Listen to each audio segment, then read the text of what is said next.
Bienvenidos a Zona Kite, el primer programa de TV dedicado al universo del kitesurf.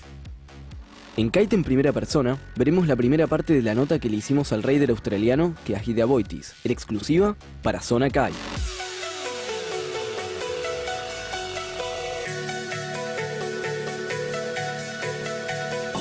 En InfoKite llegan las últimas novedades del mundo del kitesurf.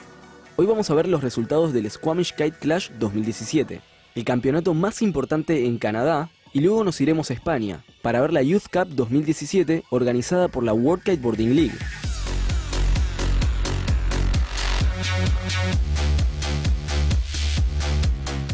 En Kite Calendar viajamos a Cuesta del Viento, en la provincia de San Juan, Argentina, para ver el detrás de escenas del Kite Fest a través de los ojos de Jesse Richman y Patrick McLaughlin.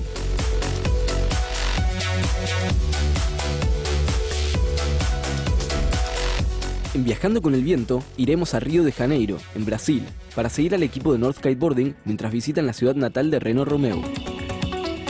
En Kite School, les traemos tips y consejos para que sigan aprendiendo y disfrutando del kitesurf de manera segura. En el clip del día, veremos los videos más divertidos, locos y bizarros del mundo del kitesurf. Todo esto y mucho más en el programa de hoy. Llegó la hora de entrar en la zona donde volar es posible. Esto es Zona Kite.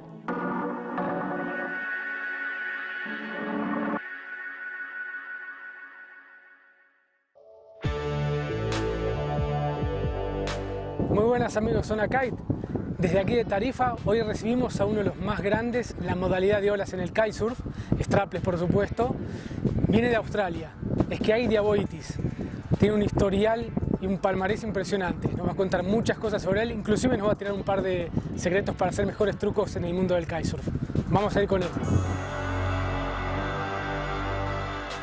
Kitesurfing is a sport that I've really grown to love over the years. Growing up surfing, I've always loved water sports, and when I found kitesurfing, it was great because it basically allowed you to make the most of conditions that aren't really good for anything else. When it's windy and the surf's blown out, you can go and kite, and no, it's something that I've just really come to love. It's a sport that I don't think I could live without, and it's the kind of sport that you can have a really bad day, you can feel down, and you can go out for a session and everything's better, and that's what I really love about kiting.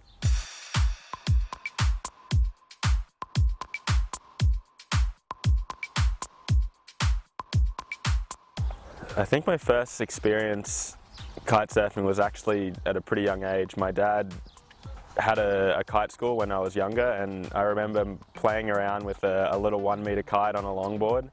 But I think my first real experience on a real kite was probably when I was about 11 years old. That was when I was a little bit heavier. I could actually hold down a little bit bigger of a kite, and no, it was really fun. I remember finally having like a proper kite. You could feel the pull, and from there it was a pretty amazing experience. I remember learning to kite and kind of progressing through those early steps, and it's really cool to kind of think about those early days and see how far I've come.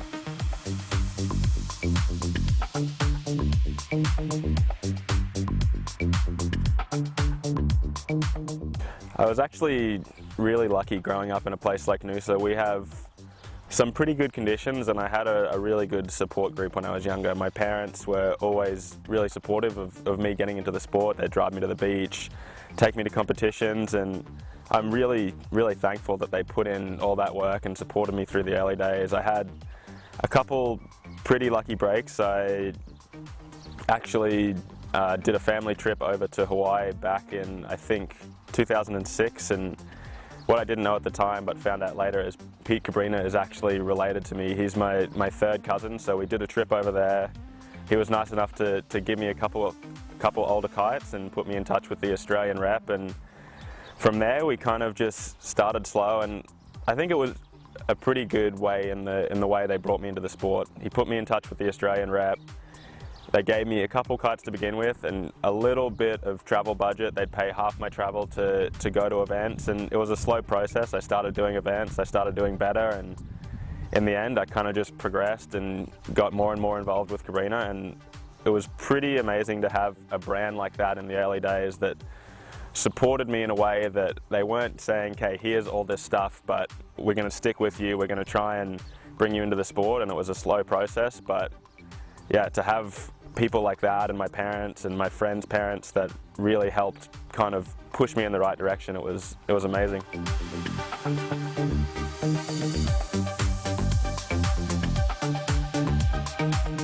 I think it's really cool to see where kite surfing is right now. It's been a little interesting over the last few years. We have different tours and different things popping up, but I like the way it's going now, where we're having a combined strapless freestyle and wave riding tour. I think it's a great way to kind of open up the spots. You can go to a wave spot that may potentially not have the best waves on the day, but you can still go and have a competition. And I think this is a great way to be able to have more competitions and more places to do this. Personally, I really like trying to push the wave riding side, and I think there's still a lot of unexplored territory here to go. For me, I have a lot of fun actually trying to go and chase some of the big crazy slabs, and I think there's a lot of places out there that people don't realize you can actually kite. There's massive slabs, big barrels, and for me, I think that's kind of an area that's still pretty unexplored and something that I really want to chase.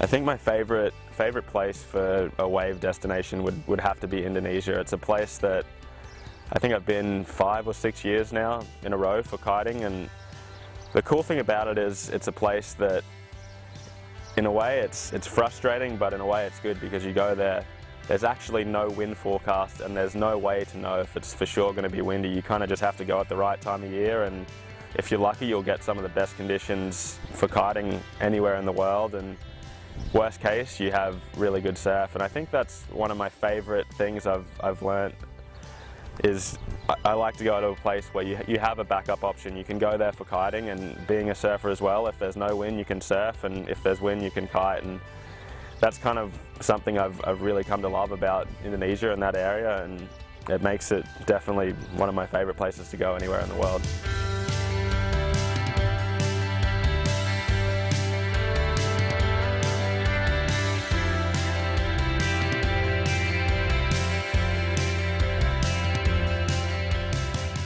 For any young people trying to follow in my footsteps or trying to kind of get a foot in kite surfing, I think the biggest thing I found that helped me is try and find a friend or a group of friends on the same level and people that you can push yourself with. There's nothing more motivating than having a good friend that you have like a friendly rivalry against, because there's nothing more competitive than trying to beat your best friend. And I think I was lucky in the early days. I had a couple friends that were also really into kiting, and it really pushes you to want to try harder to bring that level up, and that's the biggest thing. And then the next step I'd say is start on a small level, try and do local competitions, try and go and get a feel for that competitive experience, but at a smaller level so you can bring yourself up to it. And for me, I think that's what really got me going. I had some good friends that kited. We had a lot of local events in Australia where you could go and hang out and be with similar people that wanted to ride and compete, and those are the kind of places where you notice your level will go up dramatically. You can actually go, and by the end of the trip you're like, wow, I learnt 2 or 3 new tricks and did this, and I think that's what really helped get me started in the beginning.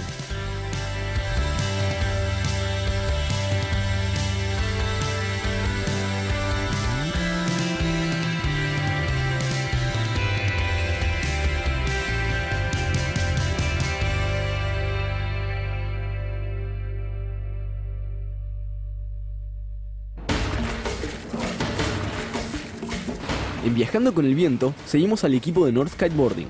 En esta nueva aventura, Tom Kurt y Colin Carroll se dirigen a Brasil para reunirse con los riders locales Reno Romeu y Sebastián Ribeiro, para explorar la ciudad de Río de Janeiro y sus increíbles playas. This trip to Rio de Janeiro is really something that I've always wanted to do.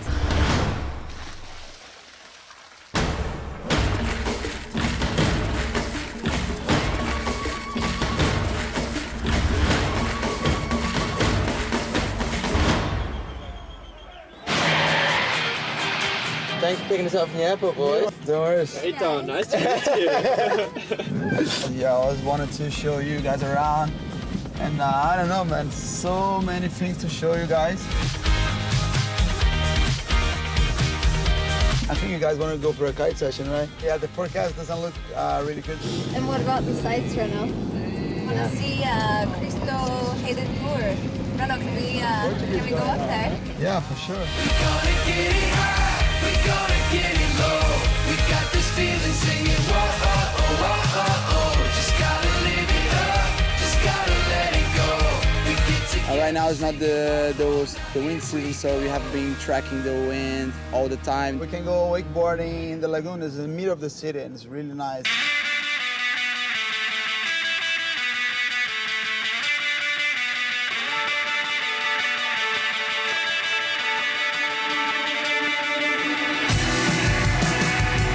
Wakeboarding right in the middle of the city, awesome lake.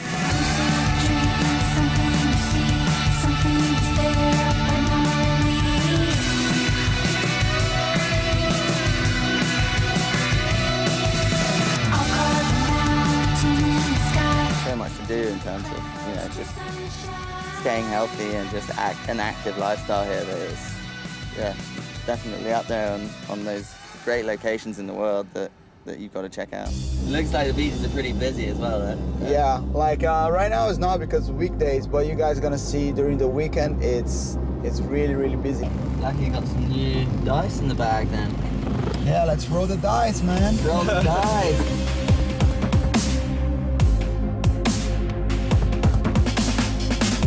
The Peninsula Arabina was probably one of the longest flat water spots that I've been to in the last years.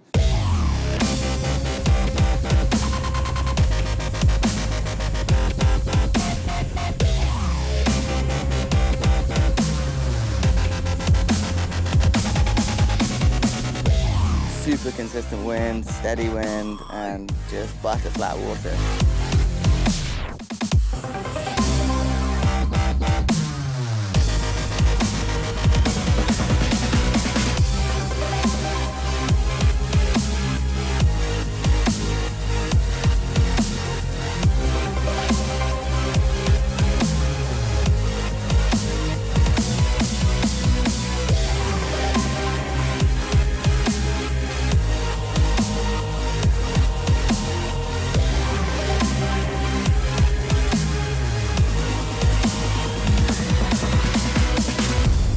We've actually covered a lot of ground and traveled to a few different spots, and just to see the geography of the city and the coastline that there is here and the different kite spots that there are available to ride is pretty awesome.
Kite right in the city with a lot of people around. That's what it makes special for me.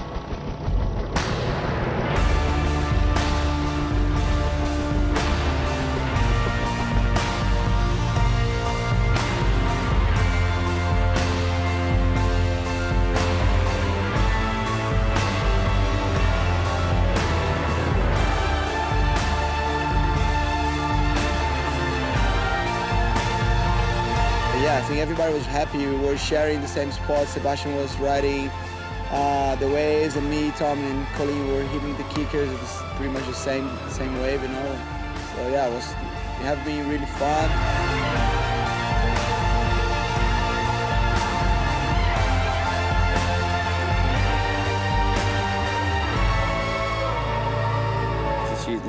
2017 dice out here is a dream come true, really. It's incredible. Everything from kickers, flat water, waves, freestyle, you know, anything that you want, Rio seems to have it. I don't think I could live anywhere else from here. Fuck, man, it's offshore now. Let's go surf.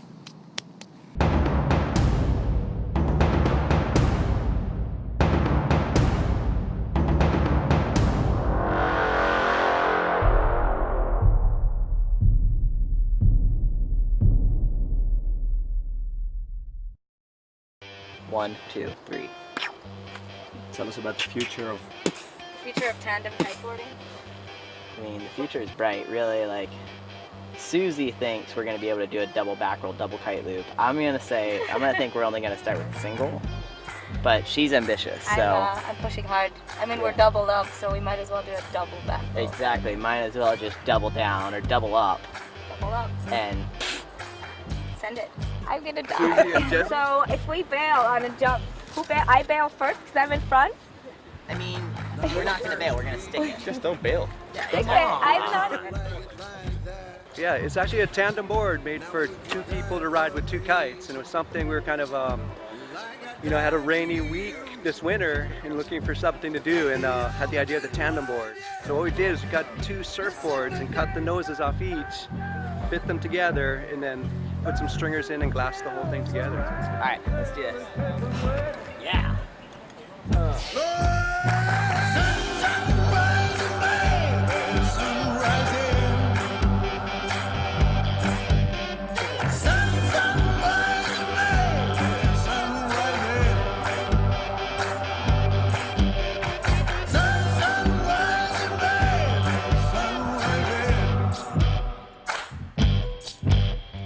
Grant me access at the velvet forest. Hoy en Kite Calendar veremos una edición de Jesse Richman en colaboración con el Kite Fest Argentina, el evento de kitesurf más extremo de Sudamérica, en donde podremos ver el detrás de escena junto a su compañero Patrick McLaughlin. Hey, what's up, guys? I'm Jesse Richman, standing here with none other than... I'm Patrick McLaughlin. Hi. We're here on Maui, and we want to take a moment to kind of talk to you about the Argentina edit that we're releasing right now and kind of dive into what went into making this film. I mean, the whole thing is pretty enjoyable. I gotta say, when you upgraded us all to first class, that was pretty nice. Wait, business priority? Yeah. Boom! Really, the whole video was kind of like brought together because it was a group of friends on a trip, and it's kind of a rare thing to be able to go on a trip like this with such good friends. You know, I grew up with Patri and Forrest, a filmmaker from Maui. You know, we're all growing up here on Maui, and kind of just gave us the opportunity to really get to know each other. And on a trip like this, it helps because you can be comfortable knowing that your friends have your back and that you can kind of be open enough to let the creative juices flow and do whatever feels natural. And it's that chemistry, no scripts, no nothing, just kind of seeing what happens that really makes the magic on these trips, and hopefully that's what you can feel in the film. Kind of like this interview. I always like to tell people to go travel. I think you learn more on the road than you ever will at home or at school or anything. And having the opportunity to go on a trip with a few friends is amazing. I mean, we had such a good time. It was a blast, from getting there to the kiting to the place. It was an amazing experience, and there's so many people that live here on Maui that get kind of jaded and they get complacent with the place, you know, and people start complaining and, oh, it's, you know, there's nothing to do here, it's too mellow. And I think going out and seeing other places in the world really like makes you appreciate where you come from. So everything about the trip was insane, and Argentina's an amazing place, and I would definitely go again. And having the opportunity to go anywhere is, you know, amazing, and I would recommend anyone to go and travel. Oh, are we still rolling? We are, yes. But on trips like this, you really get to learn a lot about the people you're with, and it's special to have people that you trust and you can see in different situations excel, and kind of like I do with most of my riding and projects, it's all about risk management. So looking at the scenario, understanding what could happen if it works, what could happen if it doesn't work, and then there's just kind of that little bit of randomness that you have to throw in there for fun. And unless you're like jumping over something huge or doing something really dangerous, just kind of see what happens. And with these guys on the trip, that's kind of what we did. So check it out, let us know what you think. Send us a message letting us know kind of what you want to see in the future, and let's work together to freaking just take over the world with Stoke.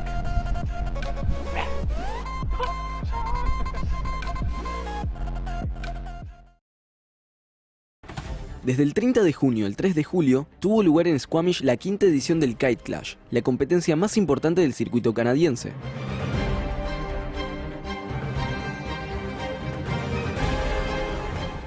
Philip Younger tuvo el mejor salto del día, logrando una altura de 14 metros, superando al experimentado Lewis Crathorne, quien terminó en segundo lugar, mientras que Lucas Arsenault finalizó en tercero. Entre las mujeres, Colleen Carroll logró el primer puesto, con unos boards-off y trucos de mucha altura que le permitieron superar a Annelus Lamertz y Marilise Lacroix.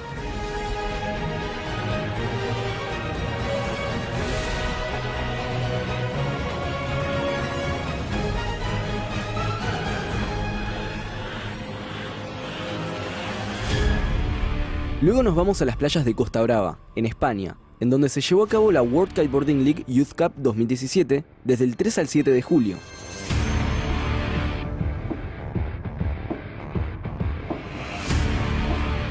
Los chicos que compiten en el evento son el futuro del kitesurf. Después de 5 días bajo el sol en el camping de la Ballena Alegre, los 79 jóvenes riders demostraron que tienen el talento y la motivación para impulsar el kitesurf competitivo a niveles aún más altos. We're here at the third day of the WKL Junior World Championship. It has been a beautiful day. I was lucky enough to be able to just arrive before the finals, and the action was insane. Some of these kids, well, they still are riding absolutely phenomenal. The level is so high, but some of them are actually better or the same as the elite riders. So I've had a great day here, and yeah, the finals are a wrap. And I'm just really happy that the level of the upcoming talents is so high, and they're gonna give me a run for my money. So. No perdamos de vista esta nueva generación de riders que están progresando muy rápido y pronto serán las nuevas caras de la elite del kiteboarding. Próximamente les estaremos mostrando las imágenes oficiales del evento con todos los resultados.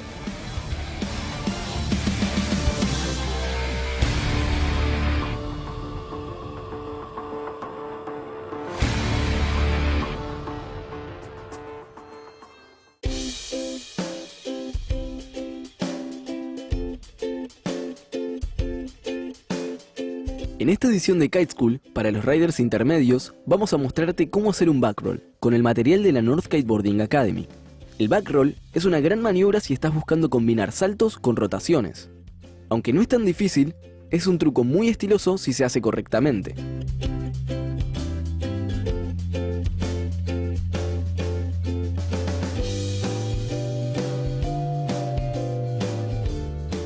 Volá el kite a las 11 o a la 1, según la dirección a la que estés yendo. Coloca ambas manos en el centro de la barra. Avanza upwind y popea fuera del agua, empujando tu pie trasero hacia abajo.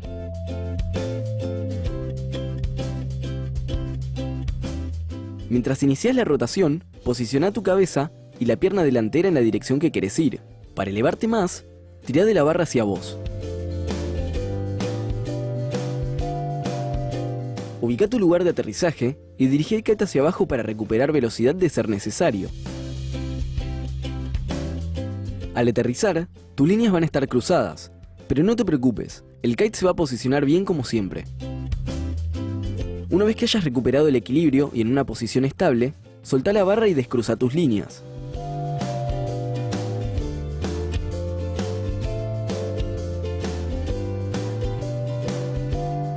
Al hacer el backroll por primera vez, no tires de la mano trasera para conseguir equilibrio. Es mejor confiar en la mano delantera si es necesario. Repitamos los puntos clave. Avanza upwind y popea fuera del agua. Posiciona tu cabeza y la pierna delantera en la dirección que quieres ir. Ubica tu lugar de aterrizaje y cae con tu pierna delantera.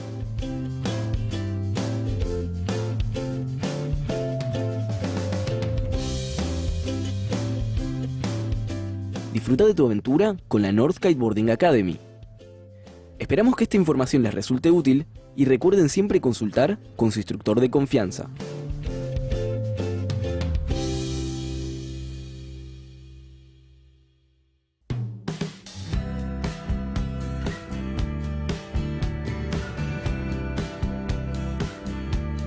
Zona Kite es tu zona. Vos también sos protagonista de nuestro programa.